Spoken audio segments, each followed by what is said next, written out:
several months since we got home from our 15-month world's trip. But it is finally time for me to sit down and go through our budget. Go through everything we spent, check which categories we spent more, which countries we spent more, and also tell you the total amount of money that we spent for 15 months of full-time travel.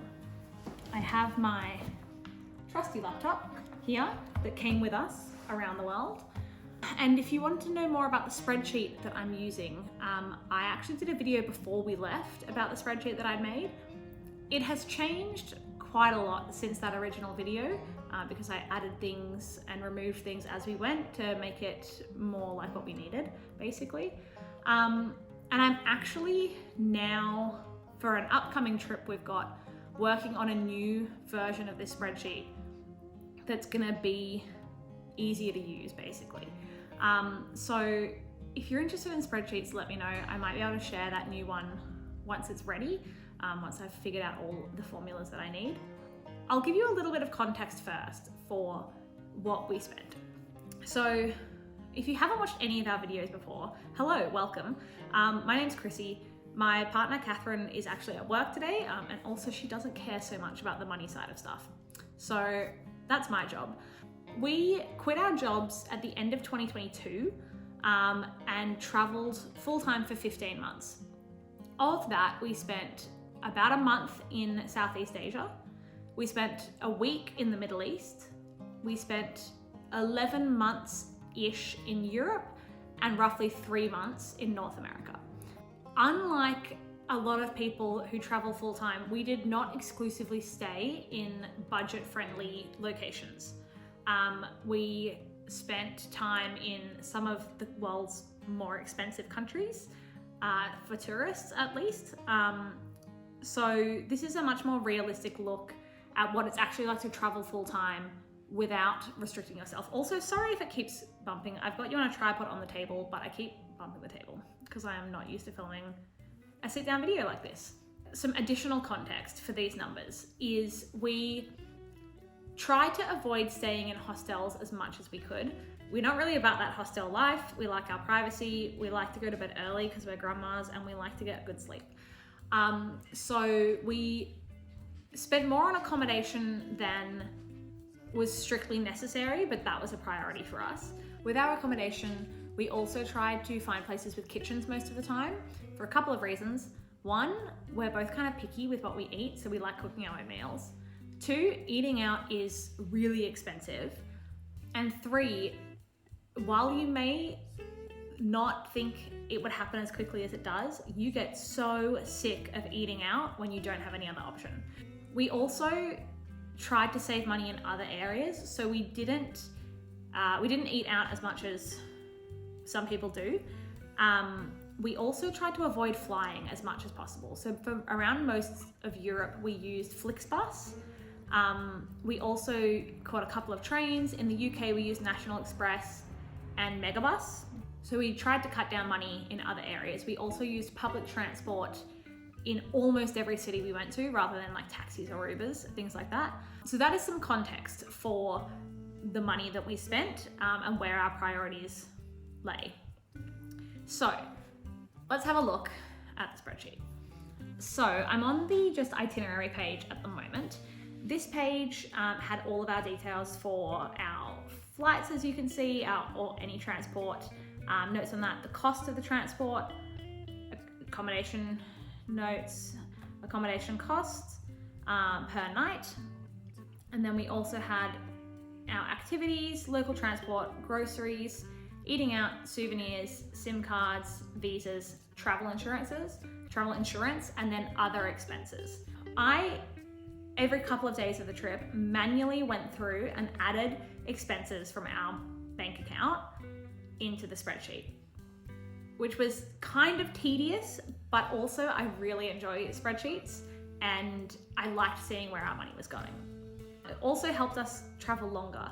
When we left home, we were actually planning to travel for 12 months, but because we were tracking our expenses and we knew how we were going and we knew how much money we had to spend and we knew how much we could spend per day, we figured out that we could keep going longer, basically. So I also tracked the total costs of each day, the running total at the end of each day, and the running daily average. This was our key.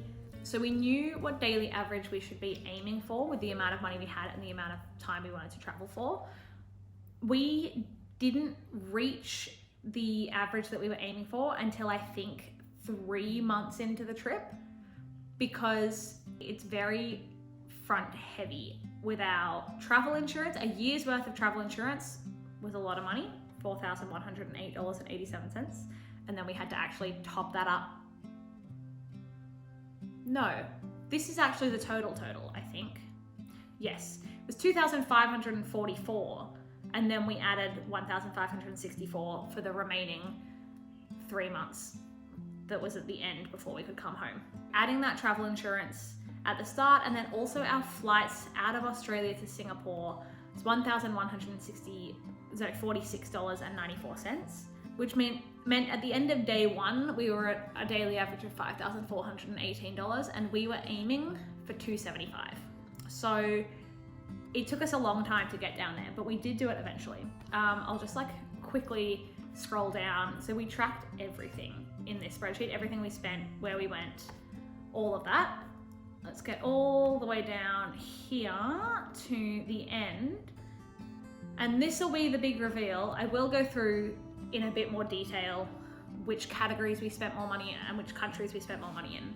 But on our last day, the day we flew home from Honolulu back to Sydney, we had spent a total of $110,943.60, which was a daily average of $240.14. This is all in Australian dollars, by the way, and for both of us together. I will put the conversions for any numbers into US dollars and maybe pounds as well, so you can see those if you're interested. But yes, so $240 a day, so $120 each per day, which we didn't think was that bad considering we were in Europe for most of the time. All right, let's go into the costs and stats tab. This is where everything is broken down into a little bit more detail, so we can see what we spent by country, what we spent by expense category is what I've called them, like type, and then also the daily averages per country. So just starting with our countries, I actually have a graph over here that makes it a bit easier to see. This is our daily average per country. The way I did it is that anything to arrive in a country was allocated to that country. So for example, our flight from Sydney to Singapore to start the trip, that's a Singapore expense. Later in the trip, when we caught our Flixbus from, say, Denmark to Germany, that was a Germany expense. The only place where that didn't apply, it was our very last day. Our flight from Honolulu back to Sydney was a US expense because I didn't want to have to add Australia as its own thing at the end. So you can see the daily average. Our cheapest country was Slovakia, which makes sense. We were only there for a couple of days. We caught a Flixbus in, we stayed in cheap accommodation, and I don't think we paid for a single activity in the whole time we were there. Our most expensive countries per day were Singapore and the UAE, which makes sense because we had long flights to get to those countries. I did over here have that daily cost excluding that transport because I knew that would skew it a little bit. So you can see they're a little bit more even here. That Singapore one is $453 with that flight, but the daily average without it was $166. So the flight makes a huge difference because flights are expensive, and also because I'm doing it as a daily average and we only spent 4 days in Singapore this time. That whole flight was only divided across 4 days instead of a longer time. You can also see that Southeast Asia might be a little bit higher than you would expect, but because things like food and accommodation were cheaper in Southeast Asia, we did more paid activities, which we didn't do as much in Europe because we wanted to save a bit of money. If you're wanting to kind of hit a daily average, you have to be a little bit brutal with what you will and won't do. So we avoided paying for activities a lot of the time. Especially, like, we still paid for things that we really wanted to do, but there were some things that we weren't really that interested in, and they're things that you are meant to do in that place, but they were just too expensive. We couldn't fit it in the budget. For example, we didn't go to the Tower of London while we were in London. We didn't go to the Rijksmuseum in Amsterdam. Things like that. We didn't do a gondola ride in Venice. Just things that we knew would take up money that we could use for things like accommodation or food in a place further down the line. But yes, as I said, for Southeast Asia, because things like accommodation and food were a bit cheaper, we could splurge a little bit more on those activities and the day trips. So UAE is still quite expensive at $300 per day. That was an expensive country, to be completely honest. Also, my posture is shocking. Oh. What else was quite high? Switzerland at $270, France at $288. Our accommodation in Paris actually was so expensive, which is not a surprise for Paris. Anything else that was particularly large? Scotland was $265. England, our last time was $269. That we were only there for 5 days, as you can see that last time, and we did see a musical in that time, which bumped that up. And then the US, $262. So those were our kind of highest countries. Some of our lower ones, let's check, is Slovakia still lowest at 122? I think it might be. Northern Ireland was 126, that's quite low. 134 for Sweden. We were only there for a couple of days though, so I don't know if that really counts. These daily averages, this is how we knew whether or not we could keep traveling, basically. And then over here, so some of these will have things like a cost to date and a total cost. That was relevant while we were traveling, but now that it's over, it's all just the same numbers. But you can see, we'll go to the cost by type. What's this called? A graph. Accommodation was by far our largest expense. We spent $48,748.48 on accommodation for 15 months. That's a lot of 48s. This works out to, let me actually calculate this, per day. So we spent an average of $105 a night on accommodation. That's for the two of us together. So that's not too bad, to be completely honest, considering some places were significantly more than that. Our next biggest expense was transport between locations. So this is things like flights, Flixbuses, intercity trains, all that kind of thing. Local transport was things like cabs and Ubers if we needed them, mostly public buses, trains, ferries, that kind of thing. Activities was our next highest expense, $13,000. I think a significant proportion of that, let me open this up, because I've got everything broken down into any category you could think of. I think, yes, of our $13,043, $3,600 was in the US, because we saw 12 musicals in New York and we went to Disneyland and Universal Studios in LA. And that took up a significant proportion of that money. What else is quite high? Eating out was quite high, and groceries. So we spent $12,500 on eating out and $8,500 on groceries. The interesting thing about this, I've got a little tracker down here, is that we spent $12,500 on eating out for 410 meals of the trip, but we spent $8,500 on groceries for 899 meals of the trip. Cost per meal for eating out came to about 30 Australian dollars average, and for groceries it was $9.38. That is why we wanted kitchens, because per meal for breakfast, lunch, dinner, on average saving about $20 on groceries meant accommodation could be up to $60 a day more expensive if it had a kitchen, and we would still come out on top with having that kitchen. And it's usually not that much more for a kitchen. It really makes a substantial difference. Local transport was about just over $5,000. To be honest, that is probably not terribly dissimilar to what we would spend on public transport just living at home, because we have to use it to get to work and everything. So that expense, I think, is pretty good considering. Travel insurance is the only other one here that's really worth anything on this pie chart. As we said, that was about $4,000, but worth every cent. We thankfully did not have to claim anything, but knowing we had that insurance was invaluable. we would both actually, Catherine's not here, but I will speak for her in this moment. We would both highly recommend getting travel insurance for any international trip you ever go on. If you can't afford travel insurance, honestly, you can't really afford to travel. So yeah, you can see where the breakdown of that was. So as I've said a couple of times, we spent much more on accommodation than we probably needed to. I keep forgetting to drink my tea. Let me just have some before it cools down. Oh, I love a fruity tea. Yes, so we spent more on accommodation than we probably needed to. If you were to stay in hostels, you would spend significantly less on accommodation. But keeping in mind that that usually then means you're going to be spending more on food. So it's really just a toss-up of what you want to spend your money on.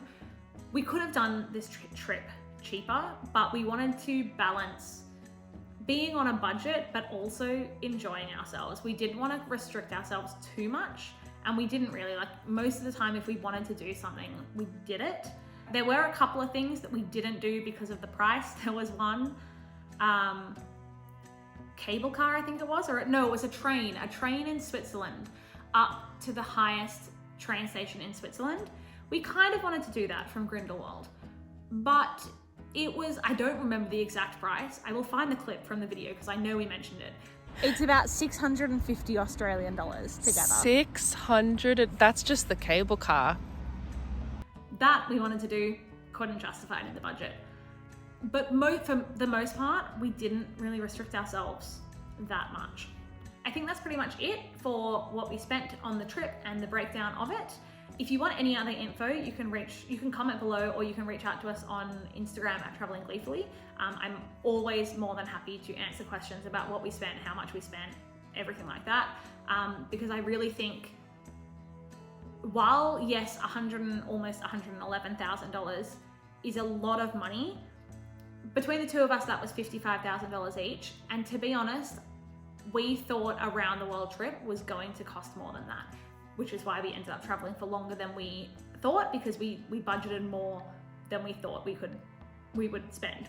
And I also know from trying to research before our trip that so many blog articles and YouTube videos and everything about how much it costs to travel for a year, people are traveling exclusively in budget destinations. Southeast Asia, Central America, South America, things like that. And so it was so hard to find realistic information on what it was actually going to cost for us when we wanted to spend most of that time in Europe. So yes, in summary, I'm happy to answer any questions. I do think our main tips for saving money while you travel are figure out your priorities. You can have anything you want in traveling, but you probably can't have everything if you're on a budget. So we prioritize, as I said, accommodation with kitchens, and that was kind of our main priority for where we spent our money. You might be happy to go budget accommodation, like the crappiest hostel you can find, but you really want to do every possible activity in a destination. Whatever that is, figure out what you want to prioritize and what you don't care so much about, so that you know how you can save money. And then having a kitchen, I've said it so many times, a game changer, honestly. And then lastly, what I would highly recommend is figure out your budget and how long you want to travel for, and then figure out how much you have per day or week or month, or however you want to divide it, so you can figure out whether or not you're on track. You know what you're aiming for, and you know when you hit that, how you're going and everything. I really do think tracking the expenses made a huge difference. I don't think we would have been able to travel for as long without that, because also we needed to know, obviously ahead of time, to book further ahead. Actually, that's another tip.